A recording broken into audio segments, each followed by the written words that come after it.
Olá, bem-vindos a mais uma conversa aqui no Eu Profundo. Hoje a gente tem um tema, olha, fascinante que mexe com a gente. O tal do objetivo existencial. A nossa faísca inicial vem de uma reflexão, sabe? Baseada numa citação antiga de Paulo. Todas as vossas coisas sejam feitas com caridade. Assim, de primeira parece simples, né?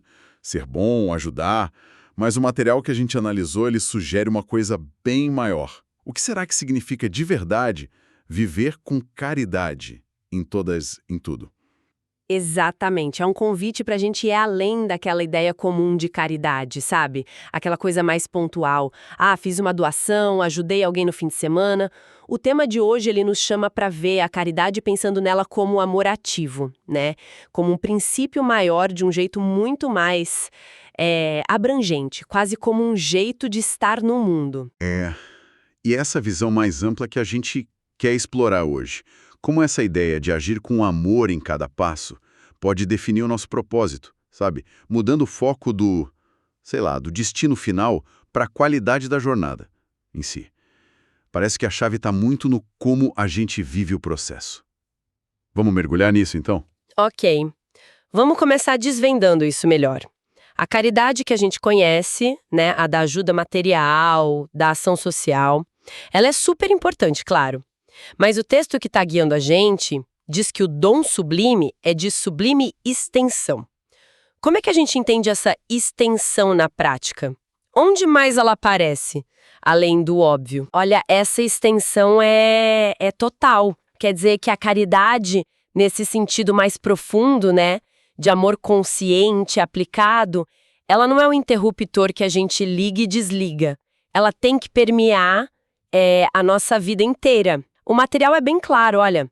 Há caridade em falar e ouvir, em pedir e favorecer, esquecer e recordar. Percebe como é amplo? Falar com cuidado, ouvir de verdade, saber a hora de intervir ou de deixar acontecer, né? Quando guardar algo ou quando soltar. Tudo isso vira campo para praticar essa caridade. Vai muito, muito além do dar coisas, sabe? É sobre como a gente se conduz no dia a dia, a intenção por trás do que a gente faz, das interações. A fonte até sugere que, onde falta esse amor aplicado, essa intenção de agir certo, aí se instala a obscuridade, gerando complicações. É quase como se cada momento, cada pessoa pedisse um jeito específico de contribuição da bondade, sabe? Uma resposta ajustada para aquela situação, e não uma receita de bolo. É uma sensibilidade que a gente precisa cultivar o tempo todo. Esse talvez seja o primeiro grande estalo, né? Caridade não é só um ato, é um jeito de ser que se aplica a tudo. Uhum. E essa ideia de aplicar a tudo, nossa, leva a gente para um ponto que pode virar a nossa cabeça. O tema propõe que, não importa o que a gente esteja fazendo, estudando, trabalhando, lidando com grana, o objetivo principal, o existencial mesmo, não está no sucesso externo. Não é a nota, a promoção, o lucro. A frase que me marcou foi: o objetivo existencial estará em como estou agindo e reagindo em cada situação da vida. Isso muda o jogo, né? Muda radicalmente. Porque a ênfase sai do resultado e vai para o processo. O como eu faço algo se torna mais importante do que eu estou fazendo ou qual o resultado que aparece para fora. E aqui está a segunda grande sacada, eu acho. Essa busca consciente por agir alinhado com esse princípio de amor ou lei divina, como o texto chama ela, gera uma alegria, uma satisfação que está na própria ação. Não depende de aplauso, de reconhecimento externo, sabe? Isso parece, nossa, quase um superpoder. Achar alegria na ação em si, sem depender do resultado. Mas vamos ser sinceros. No dia a dia, né? Com conta para pagar, chefe cobrando, a gente se comparando. Como é que mantém esse foco no como, sem parecer, sei lá, meio desconectado da realidade? Ou até se prejudicar pelas regras do mundo que valoriza tanto o resultado? Ah, sim, é um desafio em tanto, não dá para negar. Não é para ignorar a importância das coisas práticas ou viver num mundo de fantasia, né? A proposta é mais uma mudança de prioridade interna. É reconhecer que, sim, a gente busca bons resultados, claro, mas a nossa paz, o nosso sentido mais profundo, eles não precisam ser reféns desses resultados. E a consequência mais incrível dessa mudança de foco interno é justamente essa que o texto aponta. O desenvolvimento de uma satisfação interior, uma gratidão que brota, sabe? Um senso de dever cumprido. E o mais valioso, talvez, uma paz que não depende das oscilações do mundo exterior. A nossa estabilidade emocional, ela deixa de vir tanto de fora e passa a ser cultivada aqui dentro, nesse alinhamento com o agir correto. É como construir um refúgio interno mesmo. Entendi. Aham. Não é ignorar o que acontece fora, mas fortalecer o lado de dentro para não ser tão sacudido pelo que vem de fora. Para isso ficar mais concreto, vamos trazer para o chão de fábrica, como a gente diz. O material dá uns exemplos ótimos de como isso funcionaria em áreas diferentes. Nos estudos, por exemplo, como seria? Nos estudos, olha que interessante, seria ir além da nota. Seria fazer as tarefas sem omissões, burlas, desdém. Quer dizer, estudar com integridade, sabe? Com respeito pelo conhecimento, pelo próprio esforço. Mesmo que ninguém esteja olhando. O foco está na honestidade do processo de aprender. Legal. E no trabalho, que muitas vezes é um campo minado, né? De relacionamento, pressão. Como aplicar essa caridade ampliada lá? O texto sugere afastar ressentimentos, mentiras, simulações, reclamações. Imagina só o impacto disso.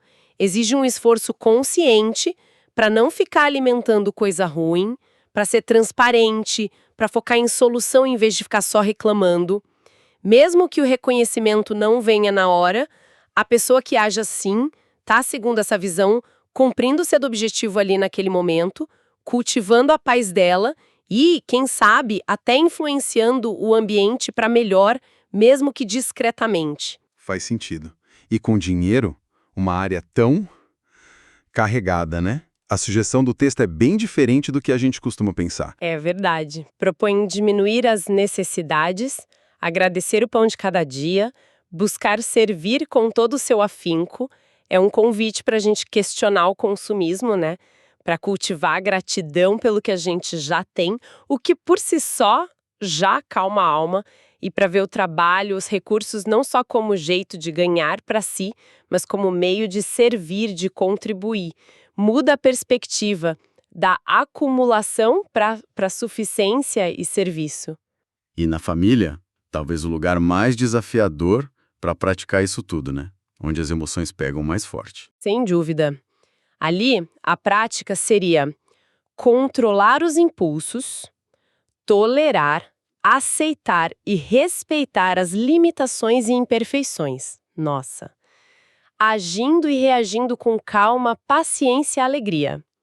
Isso é caridade na veia, talvez na forma mais exigente. Precisa de autoconsciência para não reagir no automático, né? Empatia para aceitar o outro como ele é e uma busca ativa por manter a calma por dentro e até a alegria, mesmo com as trombadas normais da convivência. É treino diário. Uau! E com os amigos? Parece mais fácil, mas também tem lá suas armadilhas, né? Tem sim. Com amigos, a sugestão é evitar pessimismo, fofocas e possessão. Cultivar relação na base da confiança, do apoio, da leveza e respeitar o espaço do outro sem querer controlar, aprender.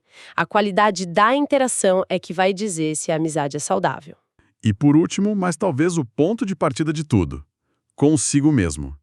Como essa caridade se aplica para dentro. Esse é crucial. O texto fala em afastar insegurança, mau humor, lamentação e combater todos os pensamentos ruins. Isso aponta para a gente se observar sempre, né? Para um trabalho ativo de gerenciar as próprias emoções, os pensamentos negativos. É aplicar a mesma compaixão, a mesma paciência que a gente busca ter com os outros, com a gente mesmo. E aí entra forte a autocompaixão que você tinha mencionado. Não é buscar ser perfeito, um robô, mas é um esforço sincero, contínuo, para cuidar desse jardim interno, para ele ficar mais mais positivo, mais forte. Essa aplicação em tudo, estudo, trabalho, dinheiro, família, amigos e com a gente mesmo. Acho que é a terceira grande chave, a estratégia concreta para viver esse objetivo existencial no dia a dia. Certo, certo. Então, se o foco muda do resultado lá fora para o processo aqui dentro, para o como a gente age nessas áreas todas, guiado por essa caridade maior, qual é a grande recompensa no final das contas? O que se ganha seguindo esse caminho que, talvez, não leve para o pódio que o mundo aplaude? A recompensa que o material descreve é algo profundo, duradouro. Essa paz do dever cumprido que o texto chama de intraduzível. É um estado de serenidade, sabe? Que não balança com as circunstâncias de fora, seja vitória ou aparente derrota. É a certeza íntima de que dentro das nossas limitações, a gente buscou honesta, persistentemente, ser o melhor possível a cada momento. Muitas vezes escolhendo o caminho do princípio em vez do desejo rápido, do impulso egoísta. Essa paz vira a nossa bússola, o nosso verdadeiro tesouro. A perspectiva que o texto traz é que, no fim da vida, sabe, na hora da passagem, o sentimento que ia prevalecer para quem viveu assim não seria de arrependimento, de vazio. Seria essa paz. E isso, segundo a fonte, é ter vivido com um propósito. Ter cumprido um objetivo existencial acima e sobre as atividades terrenas. O sentido não estaria nas conquistas que passam, que o mundo valoriza, mas na qualidade ética, amorosa da jornada interior e das nossas ações. É uma visão que realmente mexe com o que a gente acha que é valioso, né? Encontrar sentido não no que a gente junta ou no reconhecimento que vem de fora, que a gente sabe que é passageiro, mas na qualidade de cada momento vivido, no jeito como a gente se relaciona, como a gente age. E o texto ainda dá um consolo para as horas difíceis, né? Se não encontras retribuição espiritual, sabes que o Pai acompanha todos os filhos devotadamente. Há pedras e espinheiros. Fixa-te em Jesus e passa. É um chamado para a gente seguir firme, confiar nesse propósito maior, mesmo quando o caminho aperta. Que análise profunda, hein? Sobre o que pode realmente ser uma vida com propósito. A ideia central que a gente explorou hoje aqui no Eu Profundo é essa possibilidade, quase radical, né? De que o nosso verdadeiro objetivo existencial talvez não esteja nas grandes coisas que marcam o mundo lá fora, mas sim na qualidade interna com que a gente vive cada instante, cada tarefa, cada relação. Uma qualidade definida por essa caridade mais ampla, por esse amor aplicado, focando sempre no como. Exato. E a promessa que vem junto com essa perspectiva é a de uma paz, de um sentido, que não são reféns do que acontece fora, que não dependem de aprovação externa, mas que brotam aqui de dentro desse esforço constante de alinhar o que a gente faz com um princípio maior de bondade, de integridade, uma paz que se torna, talvez, a medida mais real de uma vida bem vivida. Fica então uma pergunta para a gente pensar para levar daqui, né? Num mundo que muitas vezes valoriza tanto o resultado que se vê, o sucesso que dá para medir, como é que a gente pode, na prática do nosso dia a dia corrido, cultivar e manter essa bússola interna, essa que prioriza a qualidade da jornada, o como a gente age, acima de tudo? Como é que a gente alimenta essa fonte interna de paz e propósito no meio de tanta pressão externa? Fica a reflexão. A gente agradece demais por acompanhar essa nossa conversa aqui no Eu Profundo. Até a próxima.